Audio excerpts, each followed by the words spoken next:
सरस्वती ज्ञान कोश में मैं प्रतिज्ञा त्यागी आप सबका हार्दिक स्वागत करती हूँ।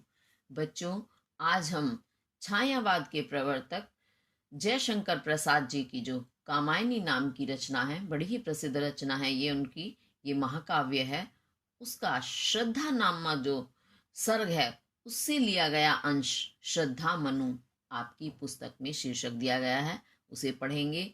इसका एक भाग हम पहले पढ़ चुके हैं, आज हम दूसरा भाग पढ़ेंगे। तो जैसा कि आपको याद होगा हमने क्या पढ़ा था कि संसार में प्रलय आ जाती है और सब कुछ नष्ट हो जाता है। वहां जयशंकर प्रसाद जी की जो ये रचना बड़ी ही सुंदर रचना है, इसमें मनु मनु जो है बड़े ही निराश बैठे हुए हैं एकांत में, अकेले में, क्योंकि उन्होंने देखा प्रलय हो चुकी है, सब कुछ नष्ट हो गया है, तो वो हताश निराश हो जाते हैं। तभी वहां श्रद्धा नाम की एक स्त्री आती है और वह मनु का परिचय पूछ करके उन्हें जीवन में आगे बढ़ने के लिए उत्साहित करती है और उन्हें अपने संवादों के माध्यम से आगे बढ़ने के लिए प्रयत्नशील करती है। तो चलिए आगे देखते हैं। अब हम क्या है इसमें पहला पद, यहाँ देखा कुछ बलि का अन्न, भूत हित रत किसका यह दान। इधर कोई है अभी सजीव, हुआ ऐसा मन में अनुमान। तपस्वी क्यों इतने हो क्लांत, वेदना का यह कैसा वेग। आहा तुम कितने अधिक हताश, बताओ यह कैसा उद्वेग। तो जैसा कि अभी मैं बता चुकी हूँ और आप पहले पढ़ भी चुके हैं कि श्रद्धा मनु को उत्साहित करती है, उन्हें आगे बढ़ने के लिए प्रेरित करती है, क्योंकि वो पहले ही बहुत ज्यादा हताश हो चुके हैं उस विनाश को देख करके। तो श्रद्धा मनु तक कैसे पहुंची, वो गंधर्व देश से आई हुई है और वो हिमालय की शोभा देखने के लिए आई थी। वहां वह घूमते हुए आती है और कैसे पहुंचती है वो पहले हम कुछ पढ़ चुके हैं, आगे वो अपने बारे में बताती है कि मैं तुम तक कैसे पहुंची। यहाँ देखा कुछ बलि का अन्न, तो उन्होंने श्रद्धा ने क्या देखा, बलि का अन्न। यहाँ यानी जहां पर वह मनु बैठे हुए थे उस स्थान पर बलि का, बलि समझते हैं आप, पहले ये गृहस्थी जो लोग होते थे उनका ये 5 यज्ञ उन्हें प्रतिदिन करने होते थे, उनमें से एक यज्ञ जो है भूत यज्ञ के नाम से जाना जाता है। तो भूत यज्ञ में क्या होता था, जो अपना भरण पोषण करते हैं वो तो अपना भरण पोषण कर ही लेते हैं, लेकिन उसके अलावा जो पृथ्वी पर और जीव जंतु हैं उन्हें भी भोजन की आवश्यकता है, तभी तो वो जिंदा रहेंगे, क्योंकि जो जीवित प्राणी है उसे भोजन अवश्य चाहिए ही चाहिए। तो गृहस्थी लोग जो है जब अपना भोजन बनाते हैं तो उस भोजन का कुछ अंश निकाल कर वो अपने घरों के बाहर या किसी एक विशेष स्थान पर रख देते हैं कि वो जीव आए और भोजन ग्रहण कर अपने प्राणों को धारण करें।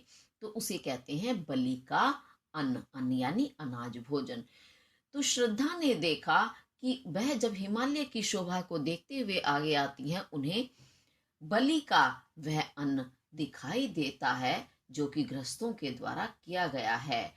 भूत हित रत किसका यह दान। अब वो देखती हैं संसार में तो प्रलय आ चुकी है, कुछ है ही नहीं, उसके बावजूद भी भूत कहते हैं जीवों को, प्राणियों के हित कल्याण के लिए रत लगे हुए।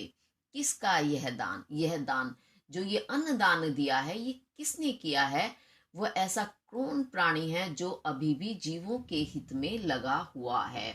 यानी कहने का तात्पर्य क्या हुआ, अभी भी कोई जीवित व्यक्ति इस संसार में शेष है, ऐसी उनके मन में भावना उत्पन्न होती है कि ये दान अवश्य ही किसी ग्रस्त का काम है, तो यहाँ निश्चित रूप से कोई व्यक्ति विद्यमान है।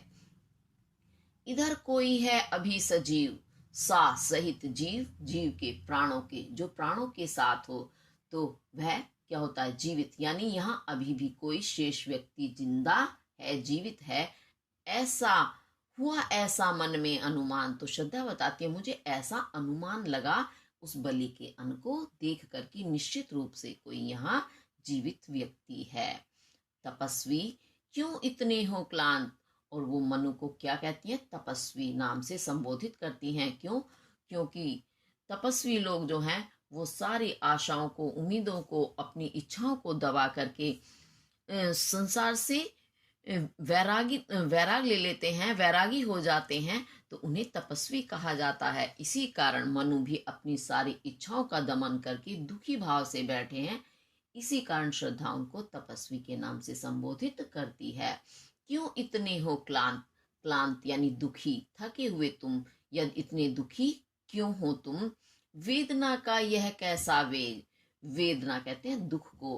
तो दुख का यह वेग, तीव्रता, तुम्हारे दुख की ये तीव्रता इतनी क्यों दिखाई दे रही है? हे तपस्वी, तुम इतने दुखी क्यों हो, या तुम्हारे हृदय में इतना दुख क्यों ज्यादा उमड़ रहा है?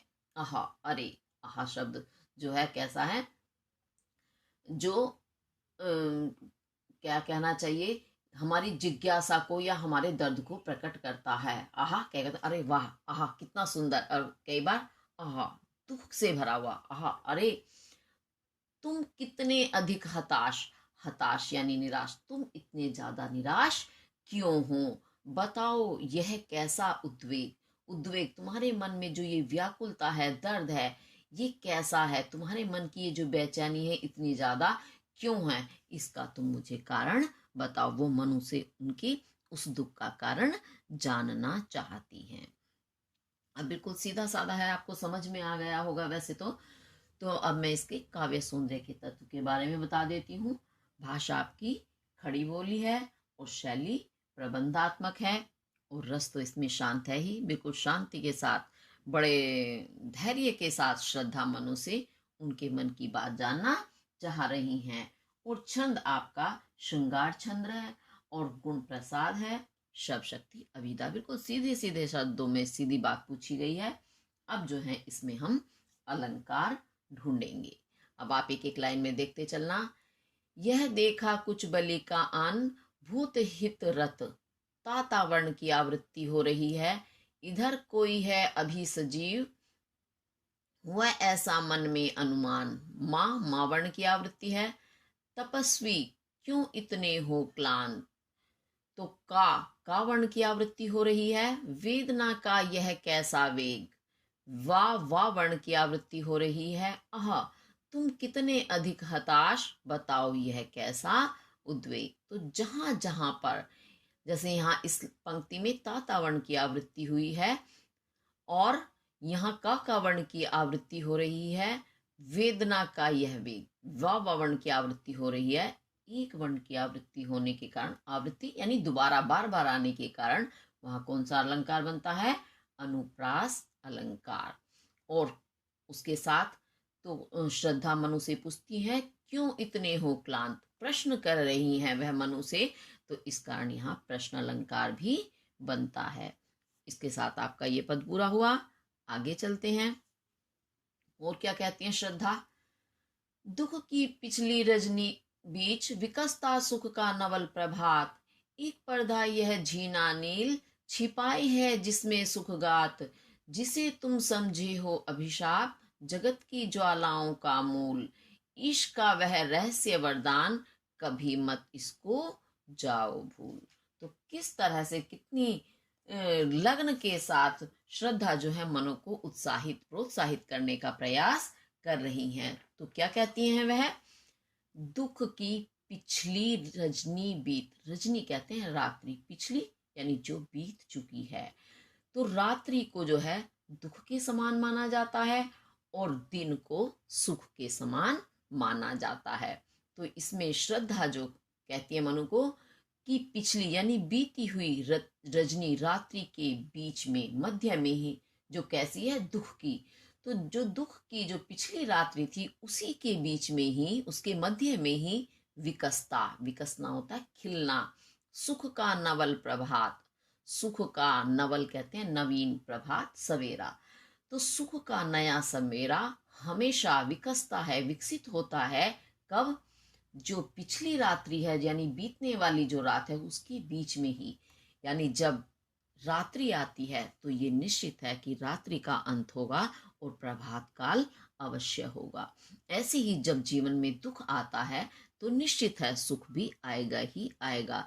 तो इसीलिए उनको उत्साहित करते हुए मनु को श्रद्धा कहती है कि जो दुख की पिछली रात्रि बीत गई है, उसी के बीच में ही सुख का नया सवेरा विकसित हो जाता है, जो हमें संदेश देता है कि आने वाला समय आपका शुभ है, कल्याणकारी है, दिन आने वाला है। एक पर्दा यह है झीना नील, नील कहते हैं नीला, झीना पतला सा एक पर्दा है। कैसा होता है पर्दा? जो पीछे की चीज को ढक लेता है। तो नीला पर्दा कहो, या जो दिन निकलने से पहले का समय सवेरा होता है, सवेरे से पहले का जो समय होता है दिन निकलने से पहले, उस समय आपने देखा होगा ना तो सूर्य उदय होता है, यानी पूरा प्रकाश नहीं होता, और ना ही पूरी तरह से अंधकार होता है। तो हमें कुछ कुछ स्पष्ट सा, हल्का हल्का सा, धुंधला धुंधला सा दिखता है। तो यही बताया उन्होंने कि प्रभात काल होने से पहले जो हल्का धुंधला सा अंधेरा है, छिपाए है जिसमें सुख गात। तो सुख का गात कहते हैं शरीर, सुख का शरीर उसी हल्के नीले धुंधले से पर्दे के पीछे छिपा हुआ है, जो हमें स्पष्ट दिखाई नहीं दे रहा है, लेकिन संदेश है कि पीछे प्रकाश आने वाला है, सुख आने वाला है। यानी पर्दे के पीछे छिपा है, जो अभी कुछ ही देर में हमारे सामने स्पष्ट हो जाएगा। कहने का तात्पर्य यही है कि जो दुख है वो कभी भी लगातार नहीं रहता, उसमें निश्चित रूप से परिवर्तन आता है। सुख जरूर आएगा, या रात्रि बीत जाने पर दिन अवश्य होगा। जिसे तुम समझे हो अभिशाप, और जो पर्दे के पीछे आपको सुख का शरीर दिखाई दे रहा है, यानी सुख छिपा हुआ दिख रहा है, उसे तुम क्या समझ रहे हो कि अभिशाप है, तुम्हारे जीवन में अभिशाप है ये। क्यों?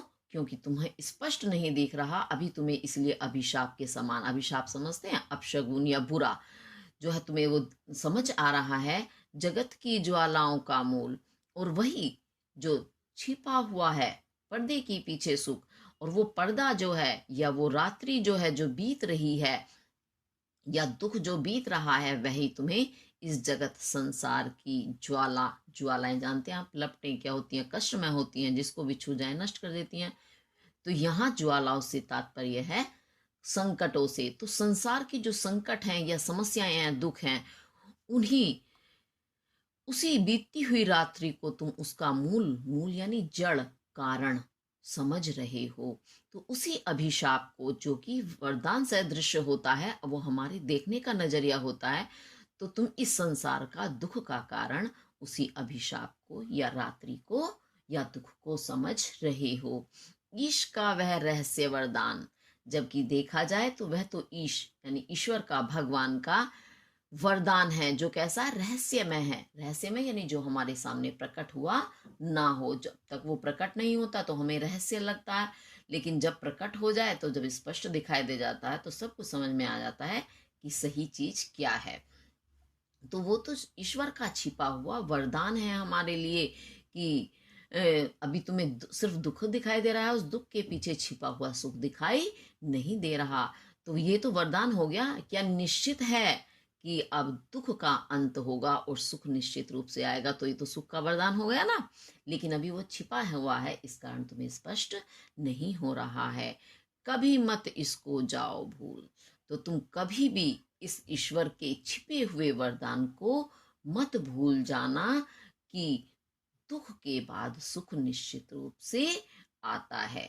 ये जीवन में आगे बढ़ने के लिए प्रेरित करता है, हमें उत्साह करता है। वैसे तो हम जब भी कोई समस्या परेशानी आती है, तो हम पूरी तरह से हताश हो जाते हैं, हताश निराश यानी। लेकिन ये भी सच है, समय का पहिया घूमता रहता है, कभी भी एक जैसा समय किसी का भी नहीं रहता। तो ये सकारात्मकता की पहचान है कि हम बुरी चीजों में भी अच्छी को खोजें, और ये नकारात्मकता है कि हम कुछ भी चीज को देखें, बस उसमें सोचे नहीं, अब हम इससे उभर ही नहीं सकते, इससे हमारा कुछ भला हो नहीं सकता। यही हमारी नकारात्मकता है। तो श्रद्धा बड़ी ही सकारात्मक विचारों वाली है स्त्री, और मनु जो है बड़े ही नकारात्मक है, यानी उस दुख से घबरा गए हैं। पुरुष जबकि क्या होता है, बड़े ही दृढ़ होते हैं। पता नहीं मनु कैसे इतने दुखी हैं, निराश हैं, है ना। ये आपको समझ में आ गया होगा, मैंने साथ साथ स्पष्ट करने का प्रयास किया है। चलिए, तो अब हम इसके काव्य सौंदर्य के तत्व देखेंगे। आपका रस इसमें शांत है, शब्द शक्ति आपकी अभिधा है और लक्षणा है, और इसके साथ साथ आपका इसमें शैली प्रबंधात्मक है, छंद आपका श्रृंगार है, 16 मात्राओं का, प्रत्येक पंक्ति में 16 मात्राएं होती हैं, और गुण जो है प्रसाद है। अब उसके बाद इसमें हम ढूंढेंगे अलंकार। तो अलंकार देखते हैं। सबसे पहले एक एक लाइन में देखते चलेंगे। दुख की पिछली रजनी बीत, विकसता सुख का नवल प्रभात, एक पर्दा यह झीना नील, छिपाए है जिसमें सुख गात, तुम समझे हो अभिशाप, जिसे तुम समझे हो अभिशाप, देखो सासा वर्ण की आवृत्ति हो गई। जगत की ज्वालाओं का मूल, जाजा वर्ण की आवृत्ति हो गई। ईश्वर का वह रहस्य वरदान, वावा वर्ण की आवृत्ति है। कभी मत इसको जाओ भूल। तो जहां एक वर्ण की आवृत्ति हो रही है, इस कारण यहाँ आपका उपमा अलंकार बन रहा है। और इसके साथ साथ और भी अलंकार ढूंढेंगे। उपमा नहीं में जहां एक वर्ण की आवृत्ति हो रही है, वहां आपका अनुप्रास अलंकार बनता है। जहां एक वर्ण बार बार आता है वो अनुप्रास होता है। अच्छा, अब देखेंगे इसमें दुख को क्या कहा है, रजनी रात्रि, और सुख को क्या कहा है, नवल प्रभात। तो यहाँ सुख को नवल प्रभात के समान, दुख को रात्रि के समान बताया है, इस कारण इसमें आपका उपमा अलंकार बनता है। और इसमें उपमे में उपमान का भेद रहित आरोप है। सुखगात यानी सुख का शरीर नहीं कहा उन्होंने, सुख का सुखगात ही कहा है, यानी सुख को शरीर कहा है। तो इस कारण उपमे में उपमान का भेद रहित आरोप होने के कारण आपका रूपक अलंकार भी बनता है। अच्छा, ये तो मैंने इसके काव्य सौंदर्य के तत्व बताए।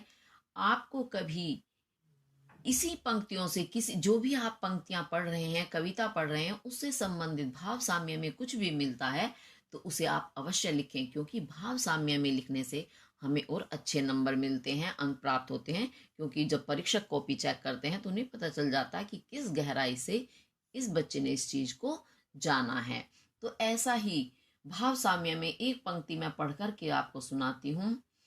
वेदना विकराल धारण रूप करती है जब प्रसव की, तब नया इतिहास गढ़ने जन्म लेता एक बालक, दंश कितने झेलता जब बिजलियों का आसमां, ऊंट से तब बादलों की बूंद गिरती है धरा पर, तोड़कर दीवारें कितनी फूटता है एक अंकुर, तब धरा पर हो खड़ा है मुस्कुराता छू गगन।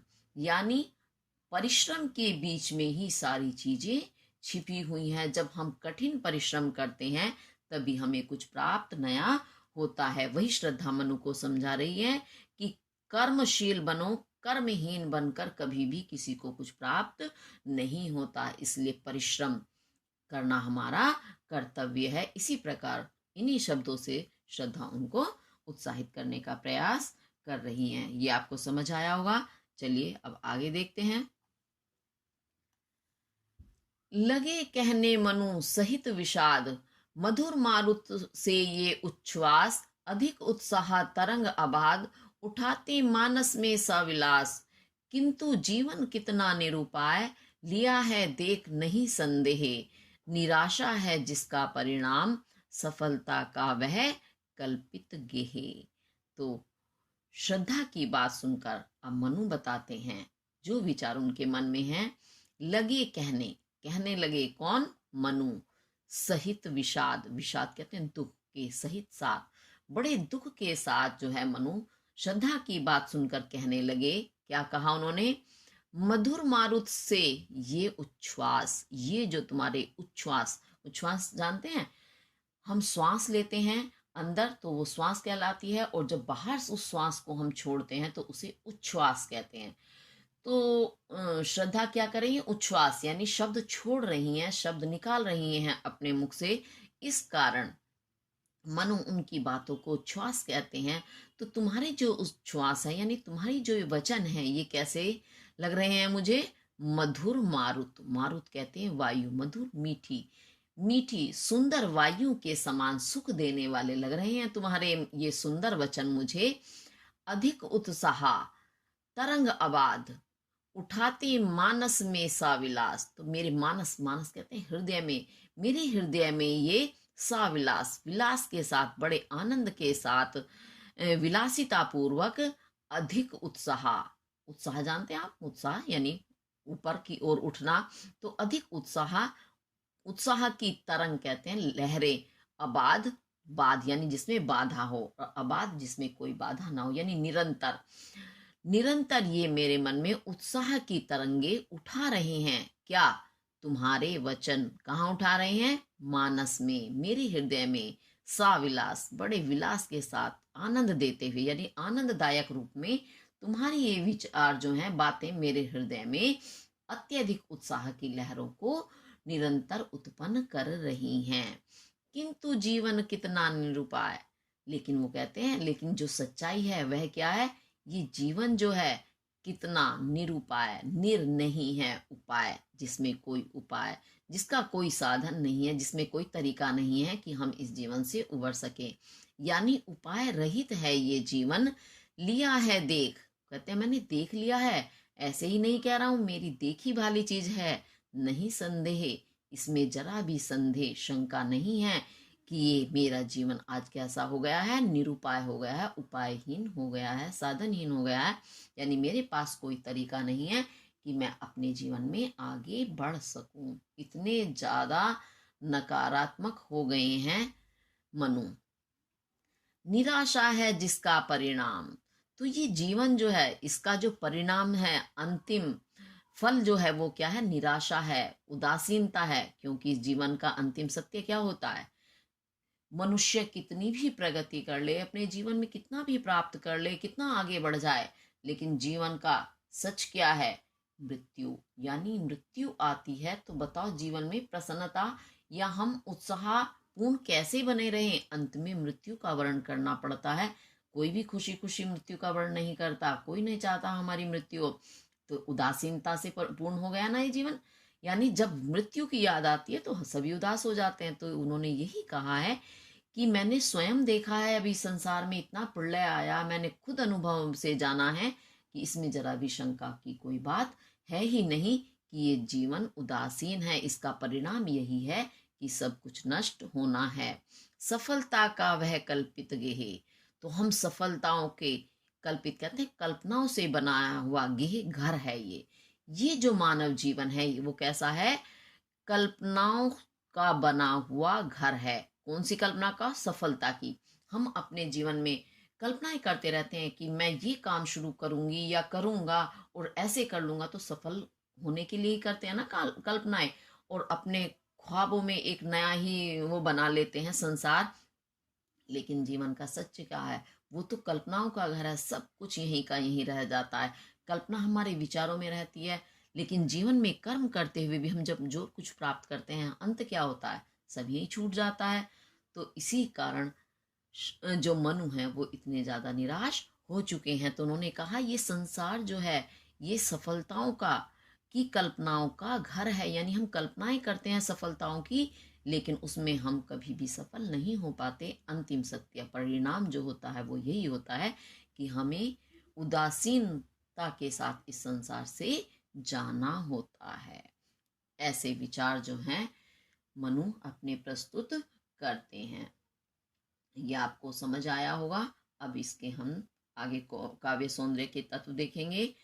इसमें रस क्या है? शांत है वही आपकी भाषा, खड़ी बोली है, शैली प्रबंधात्मक है, और छंद भी श्रृंगार छंद है, और शब्द शक्ति इसमें अभिधा भी है और इसमें व्यंजना भी है। क्योंकि व्यंजना भी बड़े खोज खबर के निकाली गई है। सामने जो है जो दिखाई दे रहा है बिल्कुल उसके उलट, यानी बिल्कुल बदली हुई बात हमारे सामने प्रस्तुत हुई है, और गुण आपका प्रसाद है।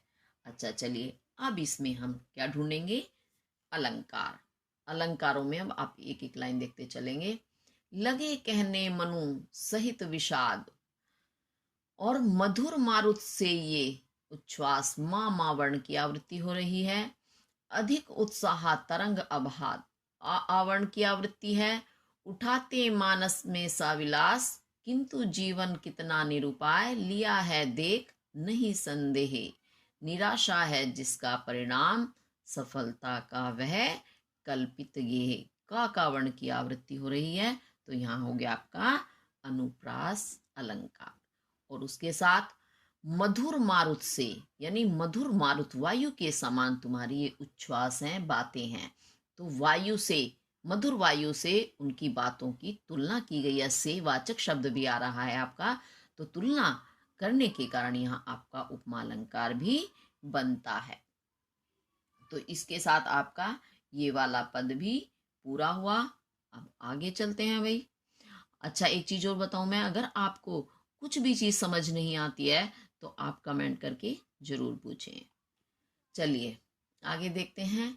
कहा आगंतुक ने सा स्नेह, अरे तुम इतने हुए अधीर, हार बैठे जीवन का दाव, जीतते मरकर जिसको वीर, तप नहीं केवल जीवन सत्य, करुण है करुण यह क्षणिक दीन अवसाद, तरल आकांक्षा से है भरा, सो रहा आशा का आह्लाद। तो उसके बाद आगंतुक यानी आने वाला, जो कौन है, श्रद्धा। श्रद्धा ही आई है ना मनु के पास चल करके, तो श्रद्धा बताती है आगंतुक यानी उस आने वाले व्यक्ति ने, यानी श्रद्धा ने सा स्नेह, स्नेह के प्रेम के सा सहित प्रेम के साथ कहा। क्या कहा मनु को? अरे तुम इतने हुए अधीर, अधीर कहते हैं व्याकुल, परेशान, तुम इतने परेशान हो गए हो इस दुख को देखकर, हार बैठे जीवन का दाव, जीवन का जो ये दाव, दाव यानी चाल, जब खेलते हैं तो दाव चलते हैं ना, वो पासे फेंके जाते हैं, याद होगा आपको, अगर आपने महाभारत देखी होगी, शकुनी जो है कितने दाव चलते हैं पासे फेंक फेंक कर। तो तुम तो अपने जीवन का दाव यानी जीवन की चाल ही हार बैठे हो, जीवन का खेल से ही हार गए हो।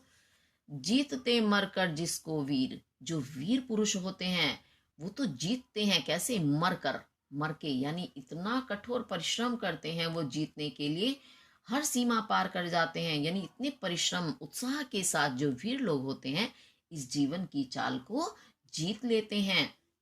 एक तुम हो कि बिल्कुल ही जीवन को हार बैठे हो। तप नहीं केवल जीवन सत्य है, इस जीवन का जो सत्य, सच्चाई, केवल तप ही नहीं है, यानी तुम तपस्वी बनकर, सन्यासी बनकर जो बैठ गए हो, वैरागी बनकर, ये इस जीवन की सच्चाई नहीं है। अच्छा, कभी मैं अपने विचार बता रही हूँ, कभी हम सोचें कि हमने इस धरती पर मानव के रूप में जन्म लिया। देखिए, पृथ्वी पर जितने भी जीव हैं उन जीवों में मनुष्य सर्वश्रेष्ठ प्राणी माना जाता है। अब क्यों माना जाता है ये भी आप जानते हैं, स्पष्ट बोलने के कारण, इस स्पष्ट बुद्धि के कारण, क्योंकि हम इस बुद्धि के बल पर ही इतना कुछ प्राप्त करते हैं, अन्य जीव नहीं कर पाते।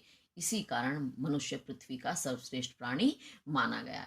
तो जब हम इस संसार में आते हैं या जन्म लेते हैं, और जन्म के बाद जीवन भर इतना जीवन हमारा होता है, हम चलते जाते हैं, जाने क्या क्या कष्ट झेलते जाते हैं, ये तेरा और ये मेरा, और दुनिया भर का परिश्रम भी करते हैं, और अंत क्या होता है? मृत्यु। तो जब जीवन का अंत मृत्यु के रूप में ही होना था, तो फिर जन्म की आवश्यकता ही क्या थी? भाई मेरे मन में ये विचार आते हैं रियल में, फिर हमें जन्म लेने की आवश्यकता क्या थी? फिर मुझे आभास होता है, मैं अपना ही अनुभव बता रही हूँ, कि ईश्वर ने हमें जन्म दिया है तो इसका भी कोई कारण है, यानी हमारा जीवन भी वास्तव में एक रहस्य है, कि हमें इतना कुछ करना है, उसके बाद जाना भी, जाना तो निश्चित है, जो भी इस धरती पर आया है उसका जाना निश्चित है, चाहे वो कोई भी जीव हो, मनुष्य हो या कोई भी अन्य। तो यही श्रद्धा मनु को समझा रही है कि जीवन का सत्य यही नहीं है कि हम निराश हो जाएं, हमारे सामने कोई समस्या आ गई है, हम मुसीबत आ गई है, उससे डर के बैठ जाएं। नहीं भाई, उत्साह के साथ, क्योंकि मनुष्य सर्वश्रेष्ठ प्राणी है, उसे उत्साह के साथ उस समस्या का निराकरण करना चाहिए और आगे बढ़ना चाहिए। ये थोड़ी ना एक छोटी सी बात से हम निराश होके बैठ जाएं, नहीं जी अब हम नहीं कर सकते, एक बार हम फेल हो गए तो आगे तो हम पास हो ही नहीं सकते, नहीं भाई अब हम नहीं पढ़ेंगे, ऐसी बच्चों में भावना आ जाती है। अरे इस बार हम किसी भी वजह से अगर रह गए हैं, नहीं कर पाए हैं, तो आगे दुगने उत्साह से परिश्रम करो, तो अब की बार तो और ही अच्छे नंबर आएंगे, है ना। तो ऐसी मन में हमें उत्साहित करने वाली बातें रखनी चाहिए, स्वयं में ही रखनी चाहिए, निराशा को नहीं धारण करना चाहिए। तो जब ये जीवन मिला है, इसका कुछ ना कुछ और सच्चाई भी है, यही श्रद्धा मनु को बता रही है कि निराश होकर के तपस्वी बनना, वैराग ले लेना ही जीवन की सच्चाई नहीं है। करुण है, करुण यह क्षणिक दीन अवसाद। तो करुण, करुणा से, दया से भरा हुआ, दीन, दुख से भरा हुआ अवसाद, दुख जो है तुम्हारा, करुणा और दीनता से जो भरा हुआ ये दुख है, वो कैसा है? क्षणिक, यानी क्षण के लिए है, एक पल के लिए, कुछ समय के लिए होता है। वही बताया ना, दुख के बाद सुख, सुख के बाद दुख, ये भी निश्चित है, वरना मनुष्य को सुख की कीमत नहीं पता चलेगी अगर दुख ना आए, और सुख ना आए तो जीवन में जीने का कोई फायदा नहीं है। तो सुख दुख आपस में चलते रहते हैं, ये घड़ी का सुइयां हैं जो एक के बाद एक जगह से दूसरी जगह पर चलती रहती हैं। तो यही बताया है कि तुम्हारा जो ये करुणा से पूर्ण, दीनता से युक्त जो और दुख से परिपूर्ण समय है, ये कुछ क्षण का है, कुछ पल का है, ये हमेशा रहने वाला नहीं है। तरल आकांक्षा से है भरा। तो तरल यानी चंचल, आकांक्षा कहते हैं इच्छाएं, चंचल आकांक्षाओं से भरा है क्या? आशा का आह्लाद, आशाओं, उम्मीदों का जो आह्लाद है, वो आनंद तुम्हारा सो रहा है, सो रहा है, यानी इस समय उदासीन है। इस कारण तुम्हारे मन ने ये वैराग्य धारण कर लिया है। यानी एक नव युवक के सामने कितनी कहना चाहिए, कितने नए नए स्वप्न होते हैं कि एक परेशानी से घबराकर हम उन स्वप्नों को छोड़ देते हैं। नहीं, एक के बाद एक के बाद एक, दुख सुख के साथ साथ हमें उन्हें पार करते हुए अपनी सारी समस्याएं पिछाड़ते हुए आगे बढ़ जाना चाहिए। तो वही कहती हैं, क्योंकि जब नव युवकों में एक अलग उत्साह होता है और आयु के साथ साथ वो उत्साह कम होता जाता है, तो मनु तो अभी नव युवक हैं, तो इसीलिए वो कहती हैं तुम्हारे हृदय में तरल यानी चंचल, चंचल चलायमान आकांक्षाएं हैं, इच्छाएं हैं, यानी तुम्हारा हृदय चंचल इच्छाओं से परिपूर्ण है, और आशा का, उम्मीदों का जो आह्लाद होता है, आनंद होता है, वह सो रहा है।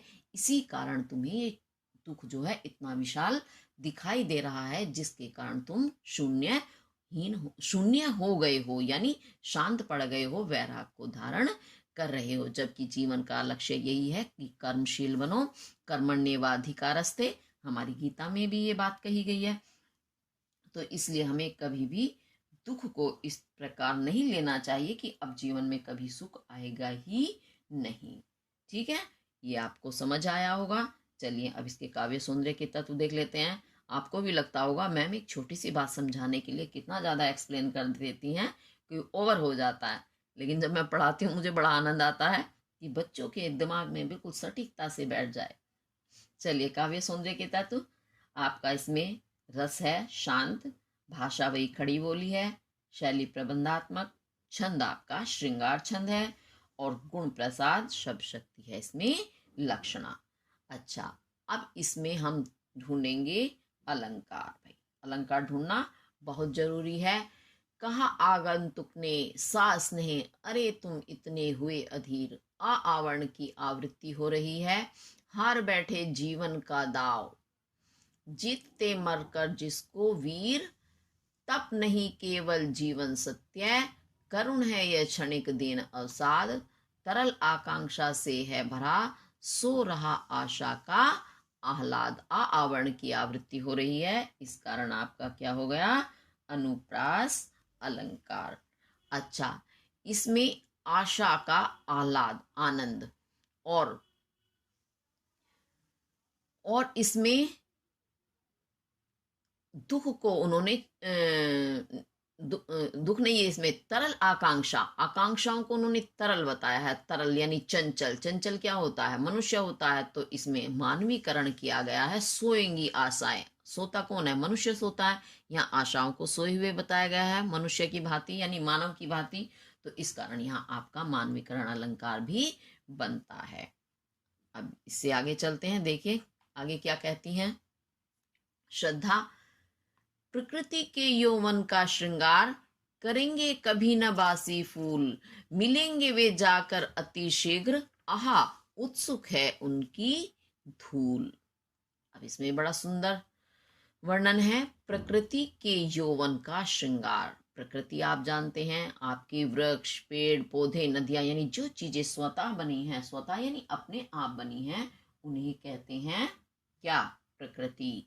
तो प्रकृति के यौवन युवावस्था का श्रृंगार सजाना करेंगे कभी न बासी फूल। बासी फूल जानते हो, बासी यानी जो पुराने हो गए हैं, वो फूल कभी भी किसी का श्रृंगार नहीं कर सकते, किसी को नहीं सजा सकते। तो प्रकृति तो स्वयं ही सौंदर्य से पूर्ण होती है, उसमें फूल खिलते हैं, तो वो बासी जब हो जाते हैं, फूल पुराने हो जाते हैं, तो वो कभी भी उस प्रकृति को नहीं सजाएंगे। यानी कोई भी चीज है, पुराने फूल को हम ही लेकर के पूजा का अर्चना करने लगे या अपने हार बनाने लगे, माला बनाने लगे, वो कभी भी सुशोभित नहीं होंगे। वही श्रद्धा कहती है कि बासी फूल कभी भी प्रकृति के यौवन का श्रृंगार नहीं कर सकते, प्रकृति को नहीं सजा सकते।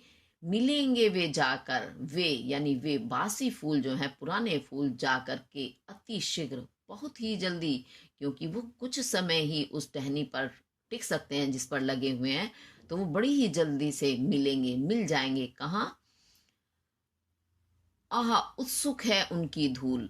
उनकी यानी उन बासी फूलों की जो धूल है, जो उनके इंतजार में बैठी है, वो बड़ी उत्सुक है, व्याकुल है, बेचैन है उन फूलों को अपने अंदर मिलाने के लिए। तो मिलेंगे जाकर अति शीघ्र, बहुत ही शीघ्रता से, जल्दी के साथ वे बासी पुराने फूल उत्सुक हैं उनकी धूल, उनकी जो धूली है वो उन्हें अपने अंदर मिलाने के लिए बहुत उत्सुक है, व्याकुल है, बेचैन है। यानी उन फूलों का क्या है अंतिम परिणाम? कि वो मिट्टी में मिल जाने हैं और मिट्टी भी उन्हें अपने मिलाने के लिए व्याकुल है। तो यहाँ कहने का तात्पर्य क्या है कि जो व्यक्ति जीवन से निराश हो चुके हैं, वो इस संसार में कुछ भी कर्म नहीं कर सकते। वो तो मिट्टी, उन बासी फूलों के समान है, अब जिनका कोई अस्तित्व नहीं रह गया है। तो बासी फूल मत बनो, यानी अभी अपने आप को इतना उदासीन मत करो, क्योंकि तुम्हें कर्म करना है। कर्मशील बनो और इस संसार को आगे बढ़ाने का प्रयास करो। अगर तुम उन बासी फूलों की भांति हो गए तो क्या हो जाओगे? बिल्कुल मिट्टी में मिल जाओगे, तुम्हारा अस्तित्व ही समाप्त हो जाएगा। ऐसा जो है श्रद्धा मनु को समझाने का प्रयास करती है, प्रेरित करती है। नई नई उदाहरण दे करके श्रद्धा जो है मनु को उत्साहित कर रही है, उनके मन में आशा का संचार कर रही है। तो ये आपको समझ आया होगा, इसमें कोई खास नहीं है इसका। अब हम काव्य सौंदर्य देखते हैं। रस आपका शांत है, भाषा खड़ी बोली है और शैली प्रबंधात्मक है।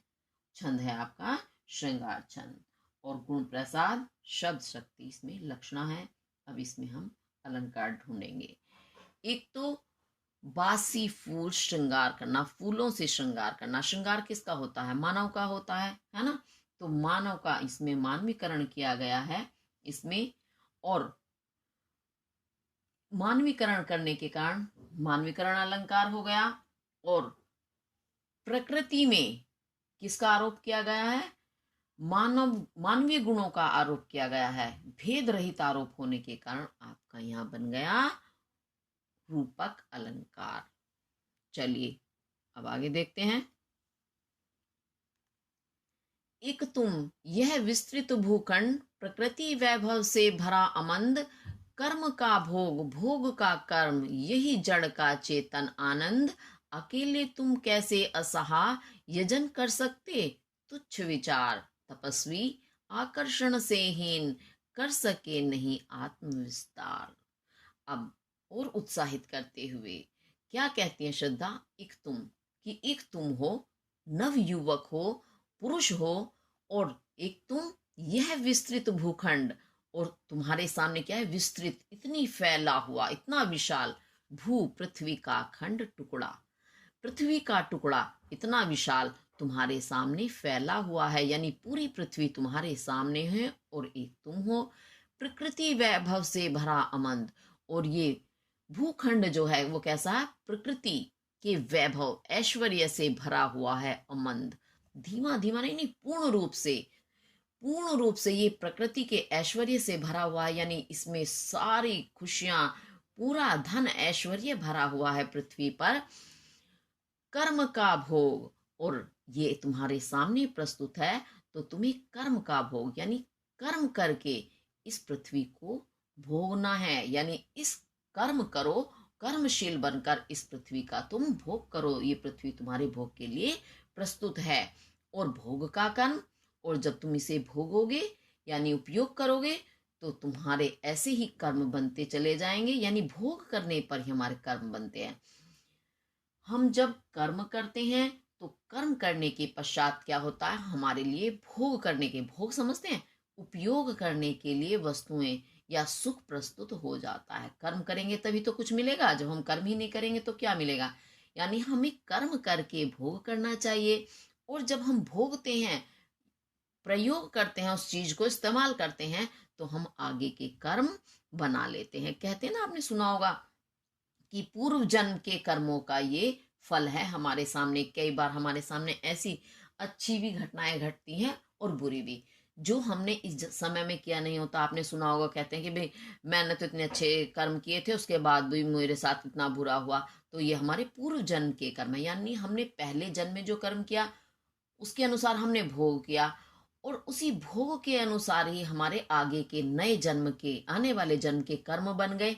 तो उन्हीं को हमें भोगना होता है। और कई बार हम अच्छे कर्म नहीं करते हैं और अच्छा फल मिल जाता है, तभी हम कहते हैं हमारे पुण्य जन्मों का, पिछले जन्म के पुण्यों का कर्म है ये, ऐसे बोलते हैं ना।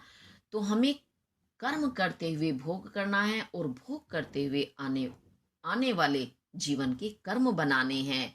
यही जड़ का चेतन आनंद। तो यही जो जड़, जड़ कहते हैं जो स्थिर हो, चल फिर ना सके, जैसे वृक्ष, प्रकृति, वो जड़ ही तो होती है। अब आपने देखा होगा, वृक्ष जो है, फल लगते हैं, उन पर फूल लगते हैं। क्या कभी वृक्ष अपने फल फूलों का उपभोग खुद के लिए करते हैं? कभी नहीं करते। और उसके बाद भी वो उन फलों को दूसरों के लिए प्रस्तुत करते हैं। तो वो चेतन का आनंद, जैसे चेतन यानी चलायमान, हम लोग चेतन व्यक्ति हैं।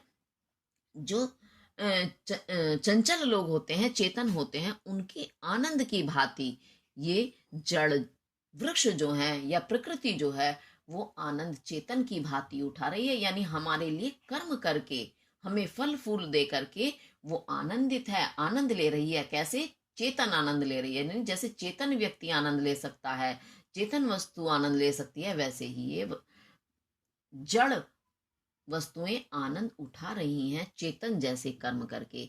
तो तुम तो एक चेतन हो, यानी मनुष्य तो चेतन होता है, यानी उसमें चेतना होती है। चेतना यानी जीवित होना, चेतना का प्रतीक है।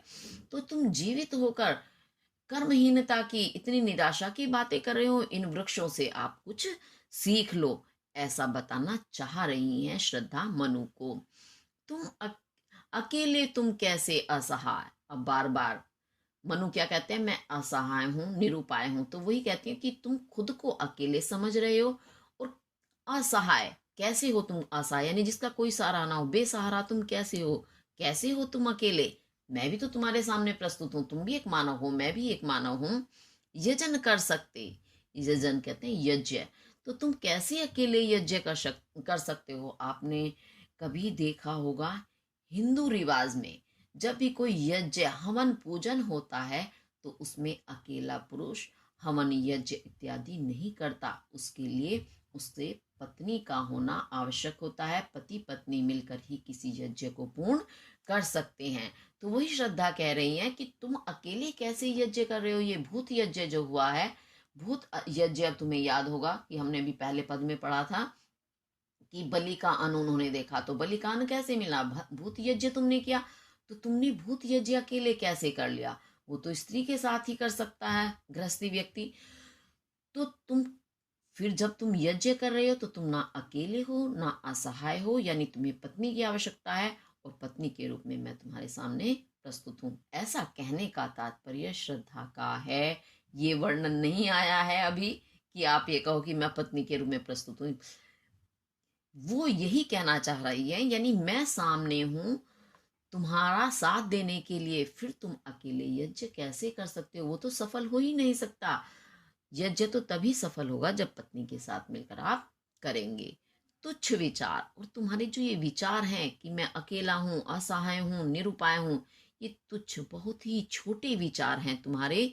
इन विचारों को त्याग दो कि मैं अकेले कुछ नहीं कर सकता। ना तो तुम अकेले हो और ना ही तुम ऐसे हो कि कुछ कर नहीं सकते। तो ये छोटे विचार हैं, इन्हें त्याग दो। तपस्वी हे सन्यासी, आकर्षण से हीन, जिसमें आकर्षण, आकर्षण यानी अपनी ओर खींचना, अपनी ओर खिंचाव से जो हीन रहित होते हैं, कर सके नहीं आत्मविस्तार। तुम तो आकर्षण से हीन हो गए हो, यानी अपने अंदर कुछ समझ रहे हो कि कुछ है ही नहीं। तुम्हारे अंदर सब चीजें हैं, लेकिन तुमने स्वयं को ऐसा बना लिया है कि तुम्हारे अंदर कोई गुण नहीं रह गया। स्वयं को आकर्षणहीन रहित बना लिया है तुमने। और आत्म यानी अपना विस्तार, फैलाव तुम नहीं कर सके। मनुष्य का आत्मविस्तार क्या होता है? यानी सिर्फ अपने तक सीमित नहीं रहना, बल्कि दूसरे का भी हमें परहित के लिए कार्य करना है। मानव कर्तव्य यही होता है कि हमें सिर्फ अपने लिए नहीं सोचना है, बल्कि हमें दूसरों के लिए सोचना होता है। वही मनुष्य कहलाता है। बाकी तो पृथ्वी पर और भी जीव हैं, अपना पेट भरने के लिए वो भी कुछ ना कुछ प्रयास करते हैं, तो लेकिन अपने लिए करते हैं ना, दूसरों के लिए नहीं कर पाते।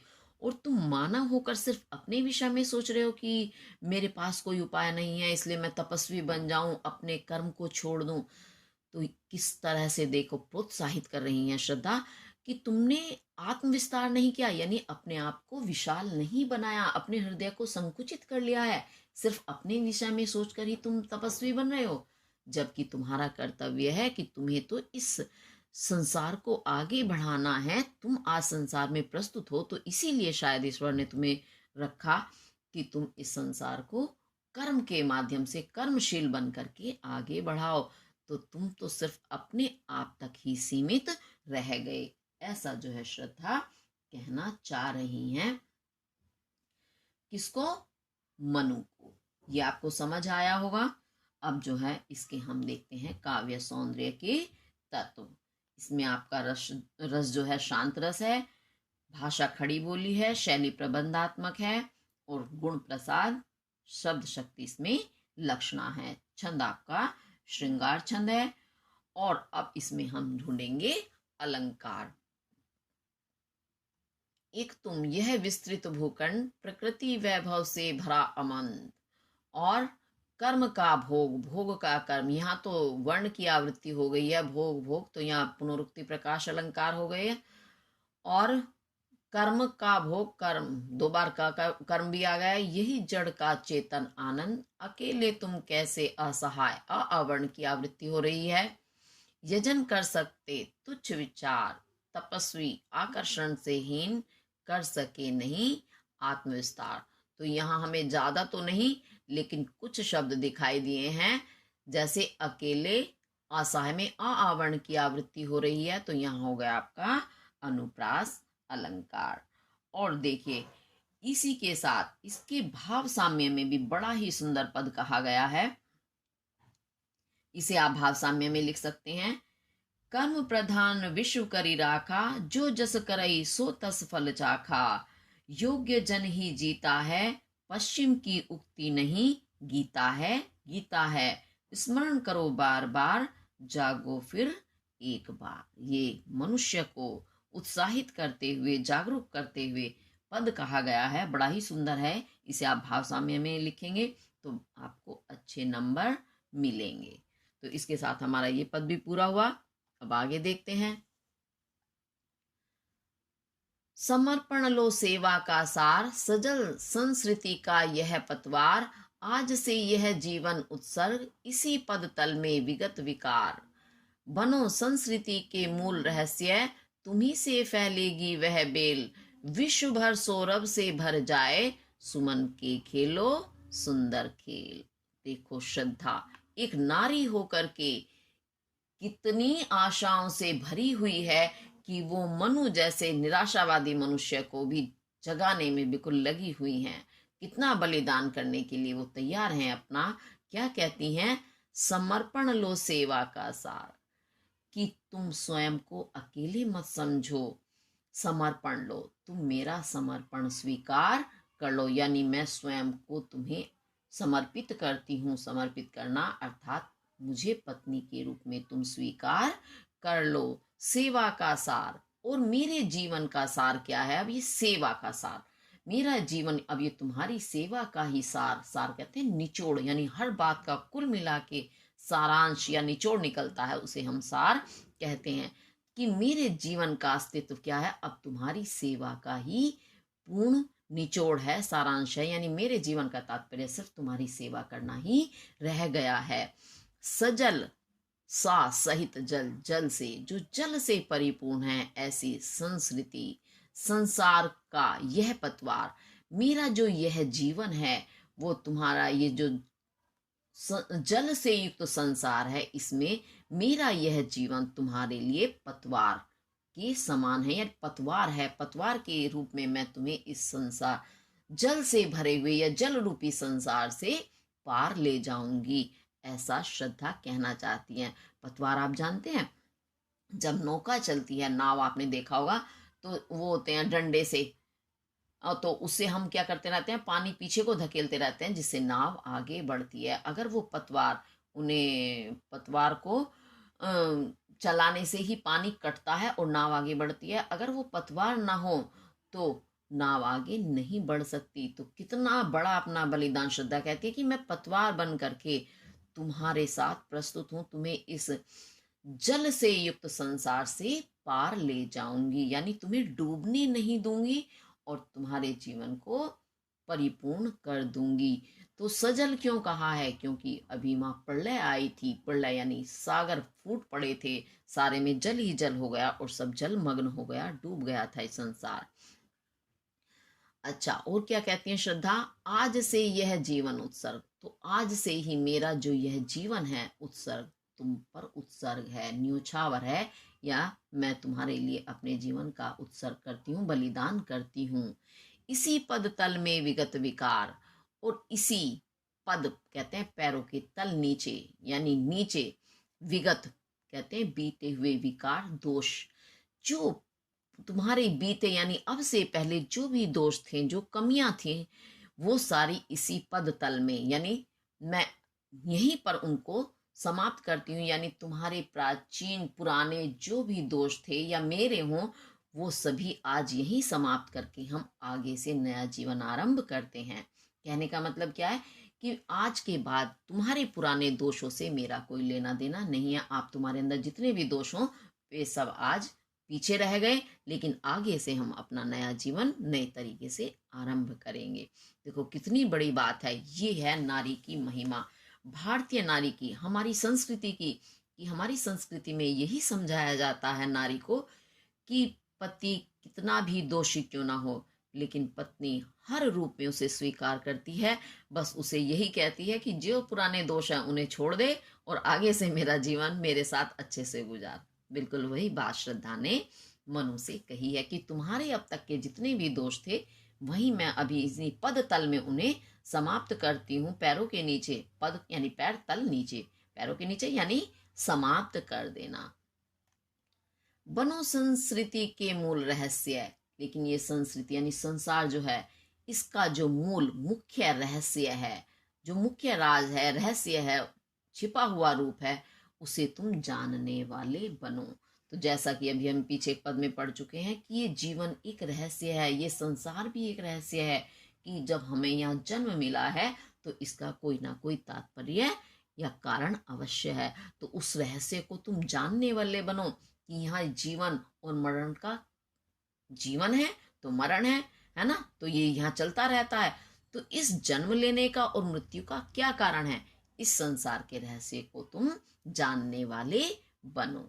तुम्ही से फैलेगी वह बेल, और ये संसार क्योंकि समाप्त हो चुका है, इस संसार में सिर्फ मैं और तुम दो ही जीवित प्राणी हैं, ऐसा वो बताना चाह रही हैं। तो तुम्ही से इस संसार की बेल फैलेगी। बेल जानते हो, बेल बढ़ती जाती है, आगे बढ़ती जाती है। ऐसी हमारी जो वंश परंपरा होती है मानवों की, उसे भी बेल के रूप में ही जाना जाते हैं। तो वो वही कहती हैं कि मनुष्य की, मानव जाति की जो ये बेल है, वंश परंपरा है, वो तुम्ही से फैलेगी, यानी तुम ही उस संसार को आगे बढ़ाओ, यानी गृहस्थ जीवन अपनाओ मेरे साथ, क्योंकि मैं पत्नी के रूप में तुम्हारे लिए प्रस्तुत हूँ। मुझे पत्नी के रूप में स्वीकार करो और इस मानव जाति के वंश को आगे बढ़ाओ, इसकी बेल को फैलाओ। विश्व भर सौरभ से भर जाए, और जब तुम मेरे साथ मिलकर इस संसार की रचना करने में संलग्न होंगे तो विश्व भर यानी पूरा विश्व, पूरा संसार उस उस मानव परंपरा से भर जाएगा। सौरभ सुगंध कहते हैं, यानी मानव वंश से सुगंधित हो उठेगा। क्यों? जितने ज्यादा आपने देखा होगा घर में ना, कभी कभी हम अकेले रह जाते हैं, तो उस दिन घर में वैसे तो आनंद होना चाहिए भाई, हम अपने तरीके से रह रहे हैं, हमें कोई विघ्न बाधा डालने वाला नहीं है। लेकिन होता क्या है, हम आनंद की बजाय दुखी हो जाते हैं। थोड़ी देर तो हम चलो काट सकते हैं अकेले, लेकिन ज्यादा समय हमें अकेले रहना हो जाए तो समय काटना मुश्किल हो जाता है, अकेले मन ही नहीं लगता। आप लोग भी अपने ऊपर ये उदाहरण देख सकते हैं कि आप जब स्कूल में जाते हैं, स्कूल का उदाहरण दूंगी क्योंकि स्कूल में ज्यादा समय बच्चे बिताते हैं, और वहाँ क्या होते हैं, तुम्हारे दोस्त और सहेलियां जो भी होते हैं, अगर एक सहेली जिस दिन नहीं आती तो उस दिन बड़ा अकेलापन लगता है ना।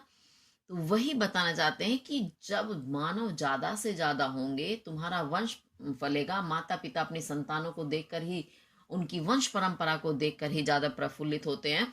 तो वही वाली बात यहाँ भी वही कह रही हैं कि पूरा विश्व जो है, पूरा संसार जो है, मानव वंश रूपी सौरभ से, सुगंध से भर जाएगा, यानी मानव जाति पूरे संसार में फैल जाएगी। सुमन के खेलो सुंदर खेल, तुम सुमन यानी मानव रूपी जो सुमन पुष्प हैं, फूल हैं, उसका सुंदर खेल खेलो, यानी सृष्टि रचना करो और सुंदर सुंदर संसार के इन खेलों को खेलकर आनंद लो। इस संसार को आगे बढ़ाने का खेल तुम आरंभ करो। और वो खेल कैसा है? सुंदर खेल है। इसे खेल करके देखो, तुम्हें भी आनंद आएगा कि तुम्हारे नाम से ये पूरा संसार आगे बढ़ेगा। तो आपको पता है कि ये मानव जाति, हम लोग मनु की संतान कहलाते हैं, वही मनु हैं ये कि जिनकी वंश परंपरा में हम आते हैं। तो इस प्रकार से श्रद्धा उन्हें उत्साहित करने का प्रयास कर रही हैं, उन्हें कर्मशील बनाने का प्रयास कर रही हैं। हर तरह की उक्ति का इसमें श्रद्धा ने प्रयोग किया है, जिससे कि मनु का विषाद वो समाप्त हो जाए। ये आपको समझ आया होगा। अब आगे हम इसके काव्य सौंदर्य के तत्व देखेंगे। रस जो है आपका संयोग श्रृंगार है, खड़ी बोली है और प्रबंधात्मक इसमें शैली है। छंद है आपका श्रृंगार छंद, गुण माधुर्य और शब्द शक्ति जो है आपकी अभिधा है। अब उसके साथ साथ अब यहाँ हम इसमें अलंकार भी ढूंढ लेते हैं। समर्पण लो सेवा का सार, सा सावर्ण की आवृत्ति है। सजल संस्कृति का यह पतवार, सा सावर्ण की आवृत्ति हो रही है। आज से यह जीवन उत्सर्ग, जा जावर्ण की आवृत्ति हो रही है। इसी पद तल में विगत विकार, वाह वर्ण की आवृत्ति हो रही है। बनो संस्कृति के मूल रहस्य और तुम्ही से फैलेगी वह बेल, विश्व भर सौरभ से भर जाए। और भा भावर्ण की आवृत्ति हो रही है, रा रावण की आवृत्ति हो रही है। सुमन के खेलो सुंदर खेल, सा सावर्ण सुसुवर्ण की है और खेलों में भी खा खा लाला वर्ण की आवृत्ति हो रही है। तो अलंकार कौन सा बन गया? अनुप्रास अलंकार। और उसके साथ साथ और भी आप देख सकते हो, जैसे सजल संस्कृति यानी जल से परिपूर्ण ये संसार, और यहाँ संस्कृति संसार के रहस्य, नहीं तो संसार ही आ रहा है, शब्द तो हैं दो, यमक अलंकार नहीं बन रहा है इसमें, मुझे यमक जैसा आभास हुआ। तो इसी के साथ आपका ये वाला पद पूरा हुआ। अब आगे चलते हैं। अब आगे देखेंगे, और यह क्या तुम सुनते नहीं, विधाता का मंगल वरदान, शक्तिशाली हो विजयी बनो, विश्व में गूंज रहा जय गान। डरो मत अरे अमृत संतान, अग्रसर है मंगल में वृद्धि, पूर्ण आकर्षण जीवन केंद्र, खिंची आवेगी सकल समृद्धि। अब इसमें श्रद्धा और भी उत्साहित करते हुए मनु को कहते हैं, और यह क्या तुम सुनते नहीं, विधाता का मंगल वरदान। विधाता किसे कहते हैं? ब्रह्मा। ब्रह्मा जी को विधाता कहते हैं। तो ब्रह्मा जी का क्या कार्य है इस संसार की रचना करना, यानी संसार को रचना बनाना। तो संसार को बनाने वाले कौन? विधाता ब्रह्मा जी हैं। तो ब्रह्मा जी का जो ये मंगल कल्याणकारी वरदान है, क्या तुम्हें वो सुनाई नहीं दे रहा? तुम उसे सुन नहीं रहे हो? ब्रह्मा जी ने सृष्टि की रचना की है, और हम भी किसके बनाए हुए हैं? ब्रह्मा जी के बनाए हुए हैं।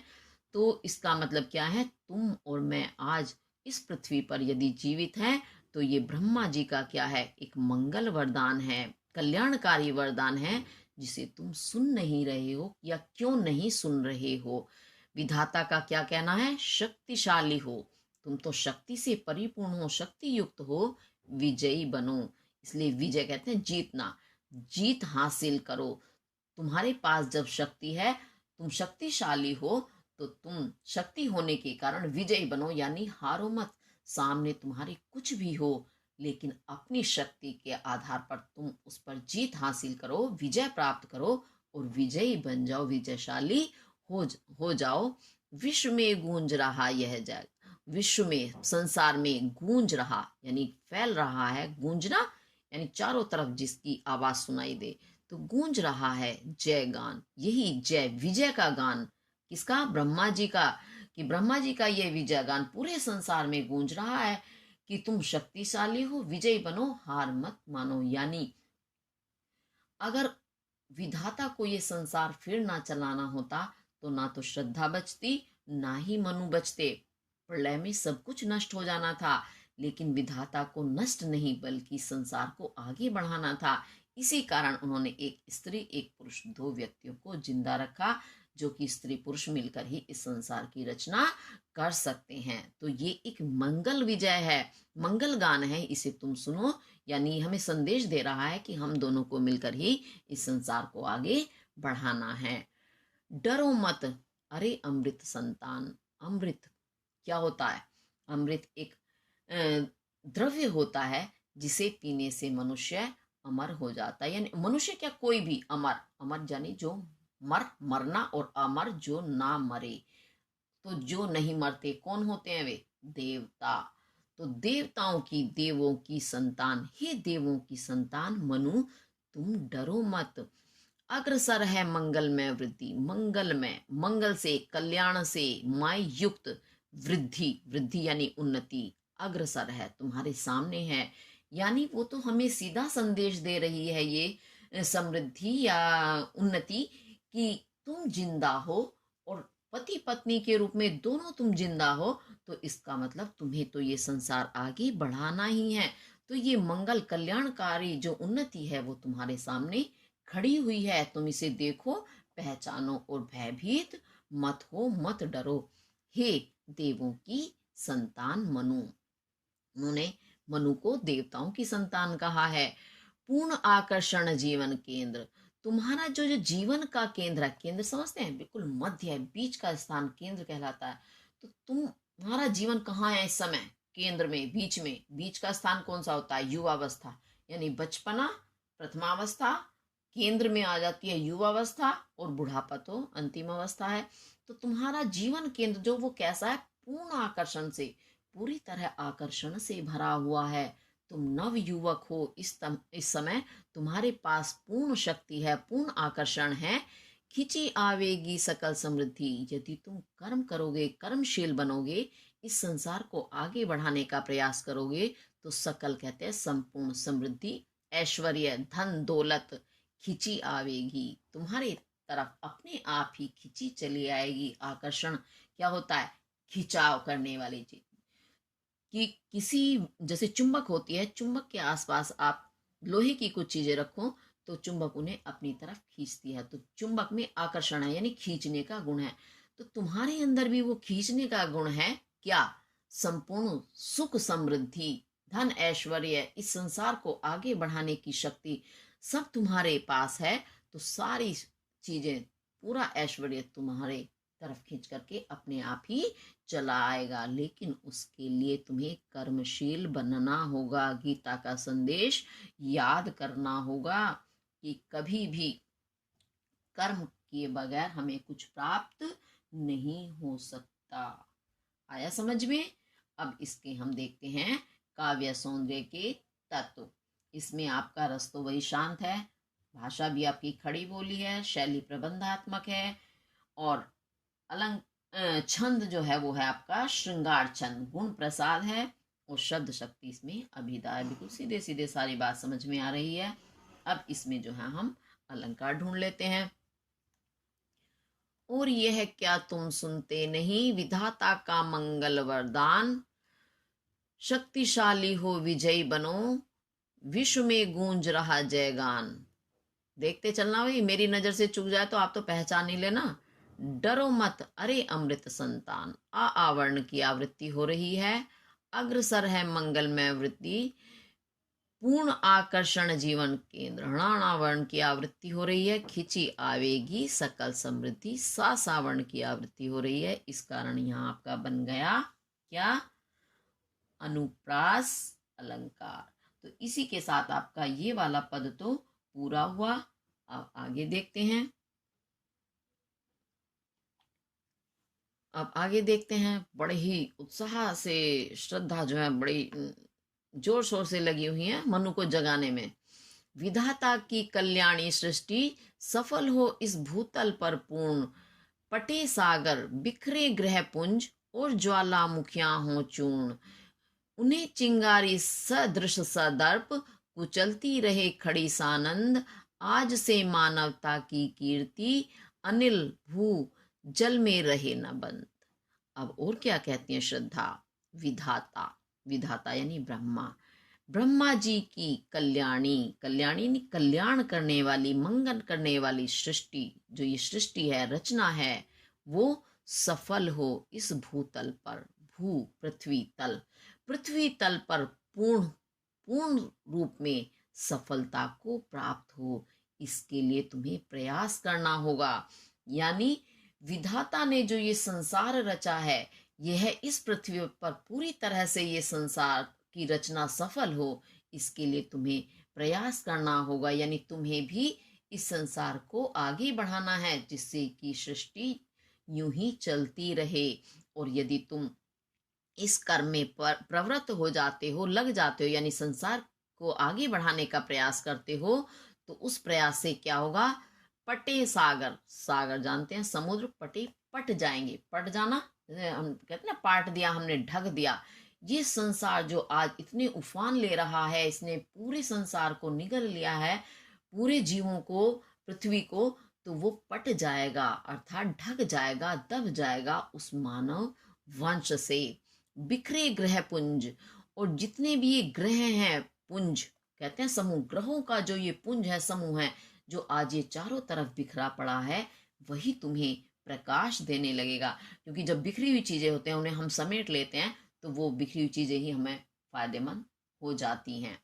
और ज्वालामुखियां हो चूर्ण, और ज्वालामुखी आप जानते हैं जिसमें ज्वाला आग निकलती है, ऐसी मुख वाले, ज्वाला के मुख वाले जो होते हैं पर्वत, उन्हें ज्वालामुखी कहते हैं।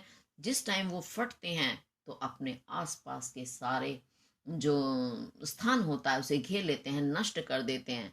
तो कहते हैं यदि तुम कर्म में प्रवृत्त होते हो, संसार को आगे बढ़ाते हो, तो ये ज्वालामुखियां जिन्होंने आज इस पृथ्वी को तहस नहस कर दिया है, ब्रह्मा की रचना को इतना नुकसान पहुंचाया है, नष्ट करने का प्रयास किया है, वे ज्वालामुखी भी चूर्ण होकर के, चूरा चूरा होकर के शांत हो जाएंगी। बस तुम प्रयास तो करो एक बार।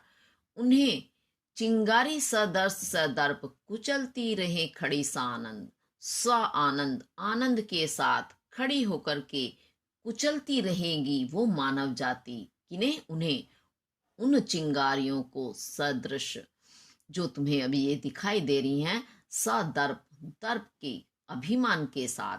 यानी यदि तुम इस संसार में फिर मानव रचना करने में प्रवृत्त होते हो, तो वो मानव वंश जो है तुम्हारा, तुम्हारी जो वंश परंपरा होगी, वो बड़ी आनंद के साथ, जो अभी इतने प्राकृतिक आपदाएं उन्होंने बताई कि सागर, बिखरे ग्रह पुंज, ज्वालामुखियां, उनकी चिंगारी को वह बड़े गर्व के साथ उन्हें दबा देंगी, कुचल करके समाप्त कर देंगी। यानी हर आपत्ति विपदा को वो नष्ट कर देगी मानव जाति, बड़े आनंद के साथ, सिर्फ दिखाने के लिए नहीं कि दुखी होकर के, नहीं।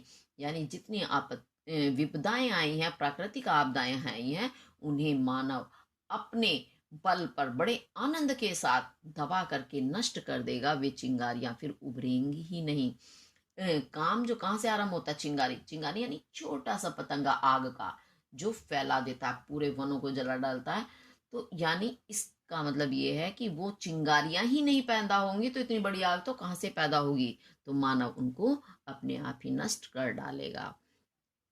आज से मानवता की कीर्ति, और आज से, यदि तुम आज से मेरा समर्पण स्वीकार कर लेते हो, मुझे पत्नी के रूप में स्वीकार कर लेते हो, तो आज से ही ये मानवता, मानव जाति का जो कीर्ति है, यश है, वह अनिल कहते हैं वायु, भू, पृथ्वी, जल में रहे न बंद, कभी भी बंद नहीं रहेंगी, यानी उसमें बंध करके नहीं रह जाएंगी। अर्थात वायु, पृथ्वी, जल सभी उस मानव जाति के यश का, कीर्ति का गुणगान करेंगे, गाएंगे अपने मुख से उसका गान कि ये मानव जाति कितनी श्रेष्ठ है, इतनी प्राकृतिक आपदाएं हैं, वो भी सब मानव ने अपने कर्मशीलता से नष्ट कर डाली।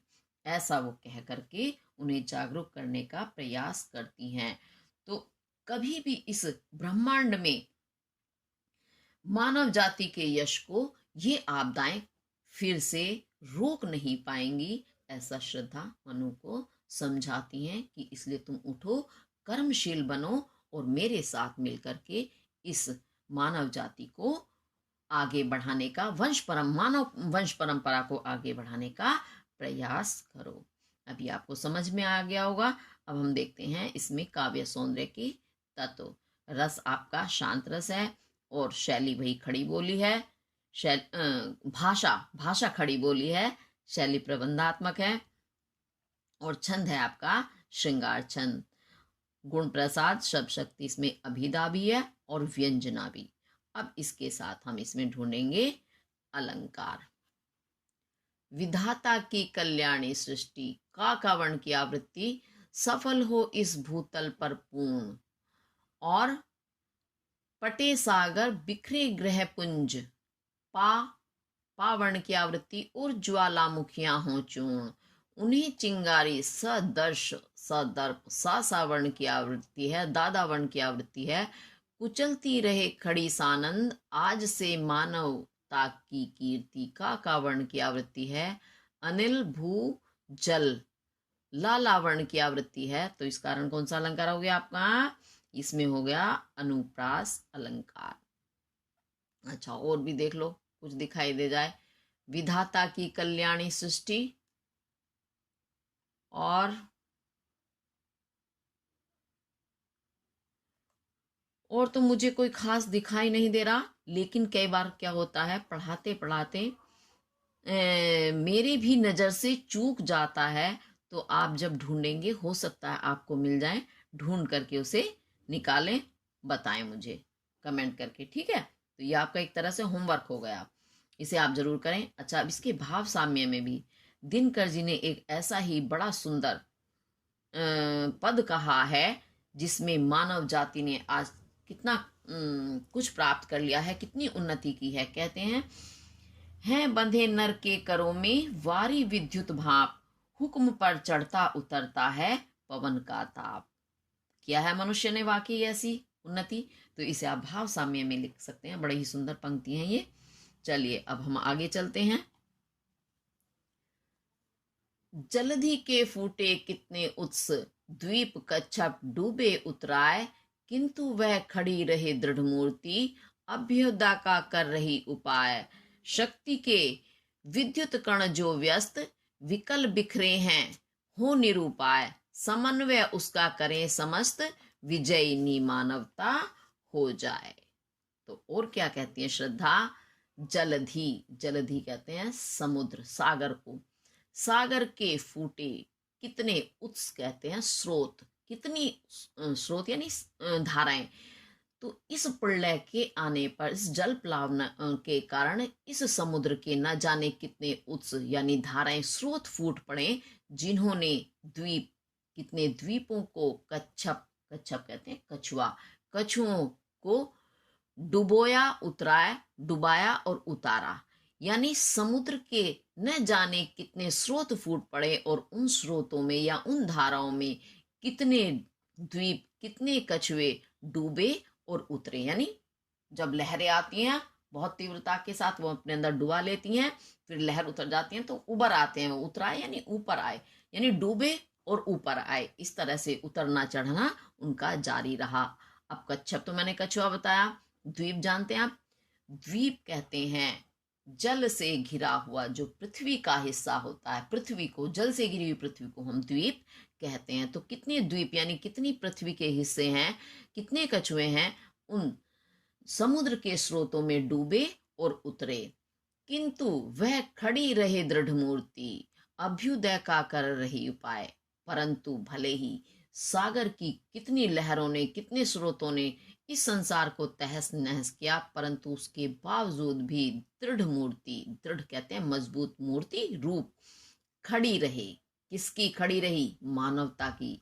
यानी पृथ्वी पर सब कुछ नष्ट हुआ, लेकिन मानवता की, वह मनुष्यता की दृढ़ मूर्ति, मजबूत रूप अपने उसी रूप में विद्यमान रहा। यानी उस रूप में कौन रहा? तुम रहे मानवता की मूर्ति के रूप में, और मैं रही। यानी पूरी तरह से मानवता समाप्त नहीं हुई, मानवता जिंदी बची रही। यही उसकी दृढ़ता है, यही उसकी मजबूती है। और आज वही दृढ़ मानवता अभ्युदय का कर रही उपाय, अभ्युदय कहते हैं उन्नति का, आगे बढ़ने का उपाय, प्रयास कर रही है। तुम तो निराश हो, लेकिन मैं तो कितनी जागरूक हूं, मैं तुम्हें जगाने का प्रयास कर रही हूं। ऐसा श्रद्धा का कहने का भाव है। भाई मुझे तो ऐसा ही महसूस हो रहा है कि देखो तुम भले ही निराश हो, लेकिन मैं तो तुम्हें उन्नति के लिए प्रयासरत कर रही हूं, जगा रही हूं। शक्ति के विद्युत कण जो व्यस्त, तो उन्होंने बताया शक्ति, ताकत जानते हैं, शक्ति और ताकत, विद्युत जानते हैं बिजली के कण। तो शक्ति के जो विद्युत कण होते हैं, जो व्यस्त, एक साथ मिलकर के, व्यस्त होकर के क्या करते हैं? एक बहुत बड़ा शक्ति का रूप बना लेते हैं। परंतु जब वही विद्युत कण, यानी किसी भी चीज के कण, कण तो आप जानते हैं सबसे छोटा हिस्सा जो होता है हर चीज का, या एक इकाई जो होती है, जब वो बिखरी हुई होंगी तो कुछ नहीं कर सकती, लेकिन जब वही इकट्ठा हो जाए तो बहुत बड़ा निर्माण बन जाता है। तो वही श्रद्धा कहती है कि शक्ति के विद्युत कण जो व्यस्त, जब वो व्यस्त यानी एक साथ मिल जाते हैं तो बहुत बड़ा निर्माण कर लेते हैं। और जब विकल बिखरे हैं, और जब वो विकल होकर, अकेले होकर के चारों तरफ बिखरे पड़े हैं, हो निरुपाय, वो निर नहीं है उपाय जिसके पास, यानी साधनहीन हो गए हैं, अब वो बिना उपाय के हो गए हैं, उनका कोई भी कार्य संपन्न नहीं हो सकता है बिखर जाने के बाद।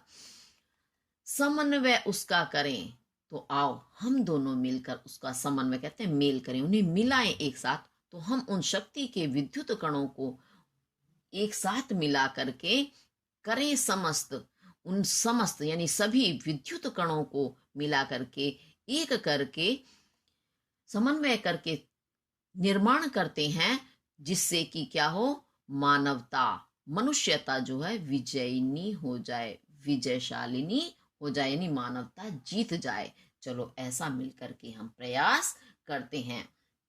तो इसमें श्रद्धा ने शक्ति को कि विद्युत कण, विद्युत यानी जिसमें ताकत हो, वो विद्युत है, लेकिन जब वो कणों के रूप में, एक एक इकाई के रूप में फैली होगी, वो कुछ निर्माण नहीं कर सकती।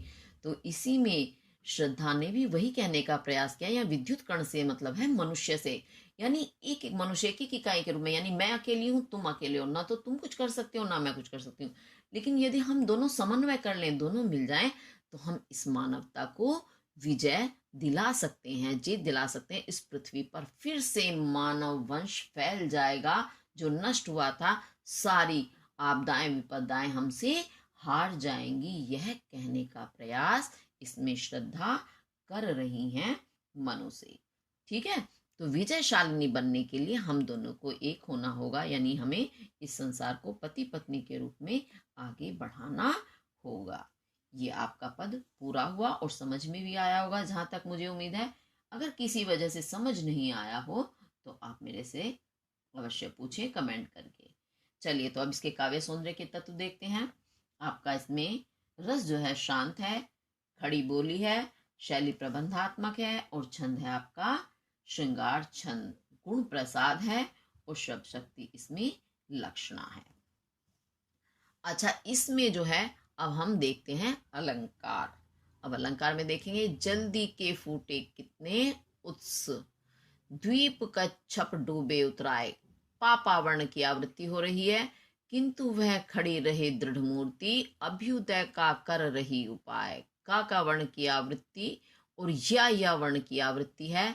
शक्ति के विद्युत कण जो व्यस्त, तातावर्ण की आवृत्ति, विकल बिखरे हैं, हो निरूपाय, समन्वय उसका करें समस्त, विजयिनी मानवता हो जाए। यानी जहां एक वर्ण की आवृत्ति हुई है, दोहराया गया है, वहां आपका अनुप्रास अलंकार होता है। और उसके साथ ही दृष्टांत देकर के, उदाहरण देकर के उन्होंने, श्रद्धा ने समझाने का प्रयास किया है शक्ति के विद्युत कणों से। तो दृष्टांत देने के कारण यहाँ आपका दृष्टांत अलंकार बनता है। इसके साथ आपका ये पद भी पूरा हुआ। अब आप जो है इनकी व्याख्या अच्छे से करेंगे, इसे अच्छे से समझेंगे, और इन्हीं हर पद से संबंधित प्रश्नोत्तर आते हैं, और मैंने इतना क्लियर करके समझाने का प्रयास किया है कि कोई भी प्रश्न आपसे पूछा जाए आप उसका उत्तर अच्छे से दे सकें। तो जरूर करिएगा, क्योंकि वही परीक्षाओं में आजकल थोड़ा आपका पैटर्न चेंज हो गया है। पहले क्या होता था, पद दे दिया गया तो उसकी हमें व्याख्या करनी होती थी संदर्भ प्रसंग सहित। अब क्या होता है, कुछ लाइन जो है वो रेखांकित कर दी जाती हैं, अंडरलाइन कर दी जाती हैं, कि तुम्हें सिर्फ व्याख्या तो उसी की बतानी है, लेकिन बाकी पूरे पद्यांश में से प्रश्नोत्तर पूछे जाते हैं, वो आपको बताने होते हैं। तो इसी रूप में आप भी इसकी तैयारी करेंगे। और इसी के साथ हमारा आपका जो है श्रद्धा मनु शीर्षक पूर्ण हुआ। अगर आपको मेरी वीडियो पसंद आती हैं तो लाइक शेयर और सब्सक्राइब जरूर करें। इसी के साथ धन्यवाद।